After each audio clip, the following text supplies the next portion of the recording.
Officially saya paham sih teman-teman buat yang baru pertama kali mengenal Shutterstock atau baru datang ke channel ini, rasanya mungkin masih ada yang bingung ya, mau motret apa, benda apa, dan lain sebagainya. Jadi apa sih sekiranya yang bisa dijual, apa yang diterima Shutterstock, dan pertanyaan-pertanyaan klasik lainnya saya sangat paham.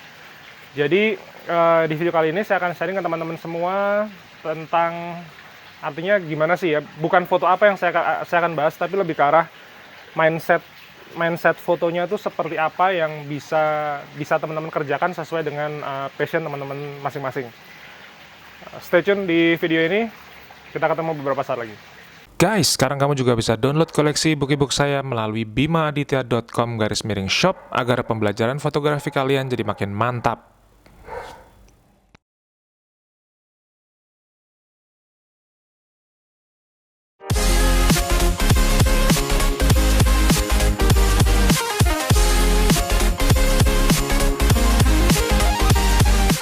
Selamat pagi dari Jogja, selamat pagi dari Alvin Photography Studio. Jadi saat ini saya ada di studionya sahabat saya Alvin, karena pagi ini saya dan beberapa teman mau meeting buat JWP. Jadi Jogja Wedding Photographer itu salah satu asosiasi yang 2015 lalu saya, Alvin, Mas Gede, sama Mas Seno dirikan biar wedding photographer itu guyup. Nah, sekarang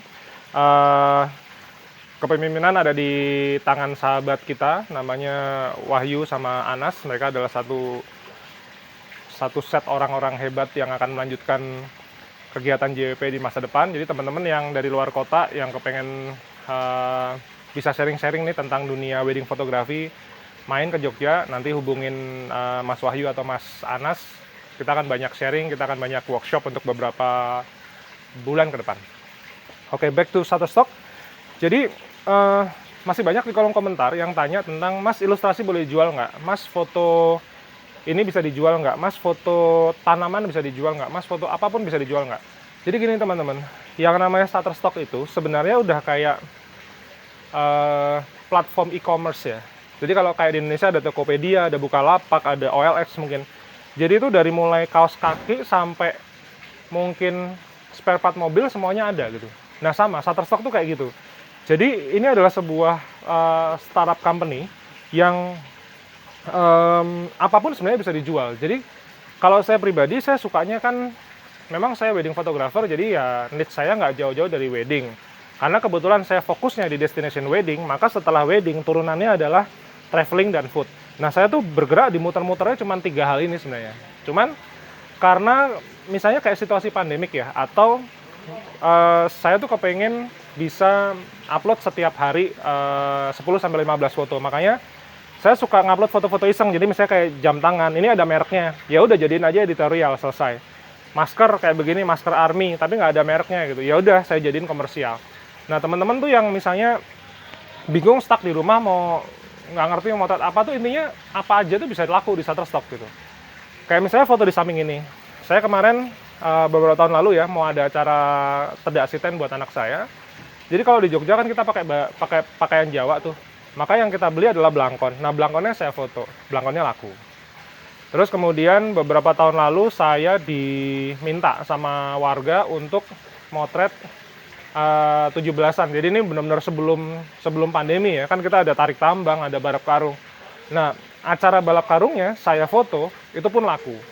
Jadi ini benar-benar sebuah niche yang sangat kompleks sebenarnya, dan teman-teman nggak usah memaksakan harus mengikuti tren pasar, walaupun di Shutterstock tuh ada namanya shortlist of the month gitu, segala macam ada.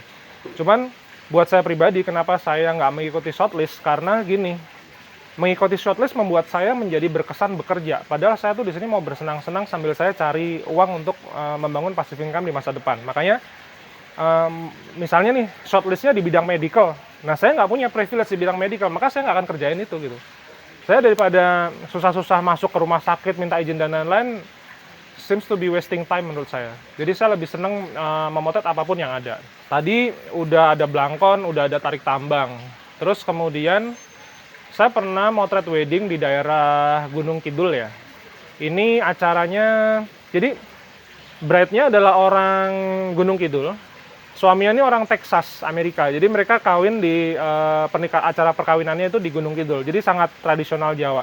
Nah, di situ ada, kalau di budaya Jawa tuh ada namanya sinden. Jadi ibu-ibu atau mbak-mbak yang berpakaian baju tradisional, kebaya mungkin semacam itu, kemudian dia bernyanyi. Nah, itu sepanjang acara. Nah, mereka itu, si professional singernya itu saya foto, artinya menjadi market niche di sebuah foto budaya, and then it is so.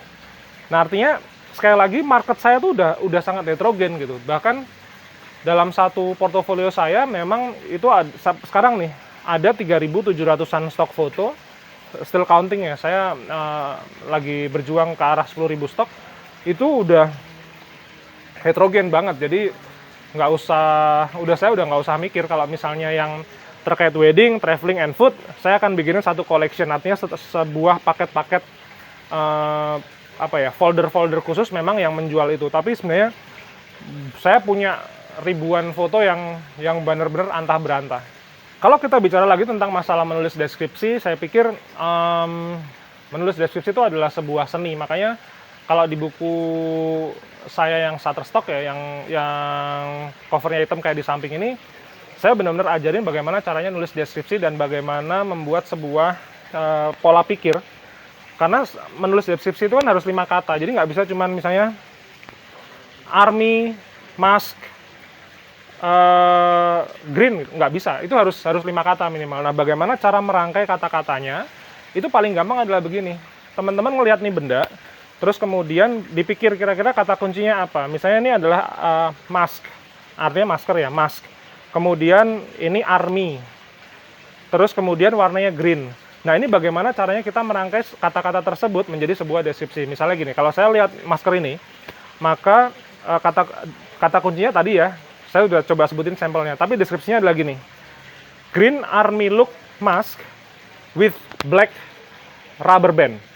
Nah, pola pikirnya kayak gitu. Jadi teman-teman tuh perlu merangkai kata kunci menjadi sebuah deskripsi sehingga ini membuat si robot atau artificial intelligence si Shutterstock ini bisa menemukan barangnya teman-teman. Jadi macam-macam. Jadi kita bisa berkreasi macam-macam. Nah, di buku Shutterstock saya bahas itu. Kemudian di buku Shutterstock juga saya bahas tentang ini penolakannya karena apa. Jujur sampai sekarang saya tuh nerima ratusan penolakan selama sebulan ya. Berkaitan dengan noise, kemudian fokus dan lain sebagainya, dan itu ridiculous. Tapi sekali lagi saya tuh udah mati rasa masalah yang namanya penolakan, jadi saya udah nggak peduli. Obviously kita punya 2 option ketika kita ditolak. Satu, kita memperbaiki penolakan tersebut. Jadi misalnya motretnya alasan penolakannya karena fokus, berarti kita mesti membuat dia lebih tajam. Cuman buat saya itu ridiculous gitu, jadi konyol menurut saya. Bagi saya lebih baik saya memotret ulang daripada saya memperbaiki kesalahan itu. Jadi begitu guys.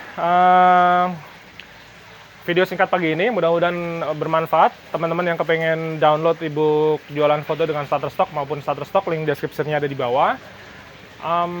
Kalau yang beli via WhatsApp memang harus bersabar. Jadi saya harus nunggu mungkin setengah jam, karena kan pembelian manual via Batransfer itu kan saya harus input ke bagian studio, bagian purchasing, kemudian sama dia diproses, kirim invoice resmi, baru kemudian dikirim. Cuman kalau teman-teman mau instan, bisa beli via website saya ataupun via Android Bookstore, itu lebih cepat. Jadi teman-teman begitu klik pay langsung dapat gitu. Oke, sekali lagi berpikir sederhana, jangan terlalu kompleks kalau masalah Shutterstock. Jadi ini bisnis yang sangat rely. Kalau saya pribadi sih percaya. Kalau teman-teman nggak percaya, monggo, itu hak teman-teman. Cuman saya sangat percaya bahwa ini adalah sebuah aset digital untuk masa depan yang akan membuat saya dapat passive income untuk beberapa, bahkan saya warisin ke anak istri saya suatu saat nanti. Terima kasih untuk supportnya. Klik video, stay tune, klik subscribe di video ini, nyalain loncengnya. Kita ketemu di video berikutnya.